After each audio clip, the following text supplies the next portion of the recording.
আজ ঐতিহাসিক সন্ত্রাস প্রতিরোধ দিবস 2024 সালের 17 জুলাই।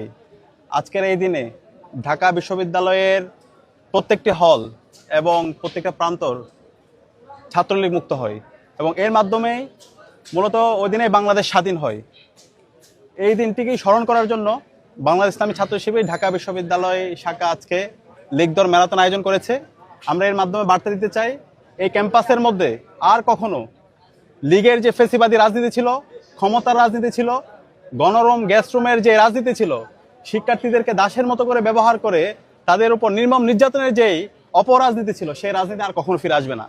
এবং একই সাথে বাংলাদেশে খুনি হাসিনা, নিষিদ্ধ ঘোষিত আওয়ামী লীগ, নিষিদ্ধ ঘোষিত ছাত্রলীগ, যুবলীগ এবং এই ফেসিবাদী শক্তির রাজনীতি আর কখনো বাংলাদেশে ফিরবে না। এই নিষিদ্ধ ঘোষিত গোষ্ঠীর যারা এখন পর্যন্ত বিভিন্ন জায়গায় ষড়যন্ত্র এবং চক্রান্ত করছে এবং যারা গণহত্যা এবং শিশুহত্যার সাথে জড়িত আছে, তাদেরকে বাংলাদেশের যে প্রান্তে পাওয়া যাবে বাংলাদেশের মুক্তিকামী ছাত্র জনতা তাদেরকে যেন থানায় ধরিয়ে দেয় এবং তাদেরকে যেন আইনের আওতায় নিয়ে আসে। সেই জন্য একটা সামাজিক প্রতিরোধ গড়ে তোলার জন্য, সচেতনতা তৈরি করার জন্য আজকে আমাদের লীগ ধর ম্যারাথন। এবং আমরা বর্তমান যারা ছাত্র রাজনীতি করছে সবাইকে আহ্বান করব, আর কখনো যেন এই ক্যাম্পাসগুলোতে কেউ পেশি রাজনীতির দিকে আর কেউ কখনো না যায়, বরং তাদের আদর্শ দিয়ে, তাদের আইডিয়া দিয়ে সুস্থ ধারার যে ছাত্র রাজনীতি, সেই রাজনীতি যেন সবাই বিনির্মাণ করে, সে বার্তা দেওয়ার জন্য আজকে আমাদের এই লীগ দর ম্যারাথন আমরা আয়োজন করেছি।